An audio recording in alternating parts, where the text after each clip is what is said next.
తెలంగాణలో ఎమ్మెల్సీలకి సంబంధించినటువంటి హడావుడి ఎట్టకేలకు కాస్త ఒక కొలిక్కొచ్చిందన్నట్టుగా తెలుస్తుంది.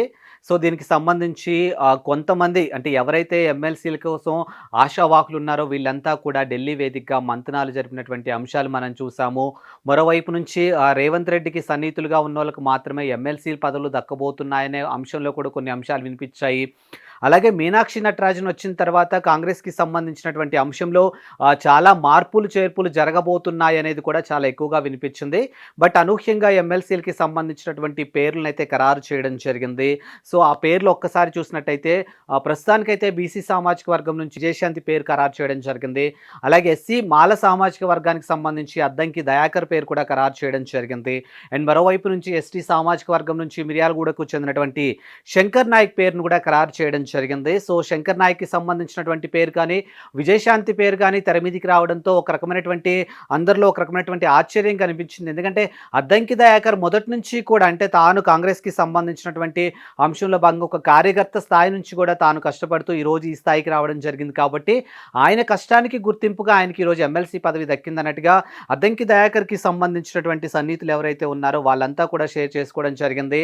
ఆయన పేరు ఖరారైన తర్వాత అద్దంకి దయాకర్ కూడా బయటకు వచ్చి మాట్లాడడం జరిగింది. సో, నా కష్టాన్ని గుర్తించినటువంటి కాంగ్రెస్ సర్కార్ ఈరోజు ఈ ఎమ్మెల్సీకి సంబంధించినటువంటి సీటు సంబంధించినటువంటి అంశంలో నా పేరు ఖరారు చేయడం జరిగింది అన్నట్టుగా ఆయన చెప్పడం జరిగింది. At the same time Vijayashanti కూడా అంటే గతంలో ఆమె పార్టీలోకి వచ్చినటువంటి ఏదైతే పార్టీలో జాయిన్ అయ్యారో ఆ టైంలో ఏదైతే మాట్లాడుకున్నట్టు ఒప్పందం ప్రకారమే ఈరోజు విజయశాంతి పేరు కూడా ఖరారైందన్నట్టుగా తెలుస్తుంది.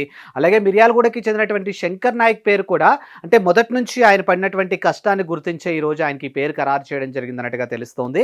ఇకపోతే కమ్మ సామాజిక వర్గానికి సంబంధించిన వాళ్ళ విషయంలో కానీ, యాదవ సామాజిక వర్గానికి సంబంధించిన అంశంలో కానీ పలువురు పేర్లు వినిపించినప్పటికీ కూడా మొత్తానికి అనూహ్యంగా వాళ్ళకైతే కాంగ్రెస్ ఒక రకమైనటువంటి మొండి చేయి చూపించిందనే కోణంలో కూడా వాళ్ళకి సంబంధించినటువంటి వాళ్ళకి సంబంధించినటువంటి అనుచరులు కానీ, వాళ్ళకి సంబంధించినటువంటి కార్యకర్తలు కూడా మాట్లాడుతున్నటువంటి అంశాలు మనం చూస్తున్నాం.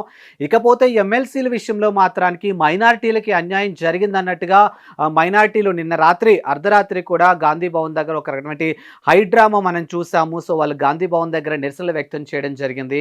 ఎమ్మెల్సీలకి సంబంధించినటువంటి పేర్లు ఖరారైన తర్వాత మైనారిటీలకి సంబంధించిన వాళ్ళ విషయంలో కానీ ఫెరోజ్ ఖాన్ పేరు కానీ ఇంకా కొంతమంది పేర్లు డెఫినెట్గా ఉండబోతున్నాయి. మైనారిటీలకు కూడా ఒక ఎమ్మెల్సీ సీటు దక్కబోతుంది అనే కోణంలో కూడా మైనారిటీలకు సంబంధించినటువంటి ఆశావాహులు చాలామంది కూడా ఆశావాహులు ఉన్నప్పటికీ కూడా అనూహ్యంగా మైనారిటీలకి కాంగ్రెస్ సర్కారు ఎమ్మెల్సీల విషయంలో మాత్రం అన్యాయం చేసింది అన్నట్టుగా మైనారిటీలంతా కూడా నిన్న అర్ధరాత్రి గాంధీ భవన్ దగ్గర ఒక రకమైనటువంటి హైడ్రామాని కనిపించినటువంటి ఆ దృశ్యాలు మనకు సంబంధించినట్టు చూసాము. సో, వాళ్ళందరితో కూడా కాంగ్రెస్కి సంబంధించినటువంటి నేతలు మాట్లాడించే ప్రయత్నం చేశారని సో పోలీసులు కూడా అక్కడ చేరుకోవడం జరిగిందని మొత్తానికి గాంధీ భవన్ దగ్గర నిన్న అర్ధరాత్రి హైడ్రామా క్రియేట్ అయిందన్నట్టుగా తెలుస్తూ ఉంది.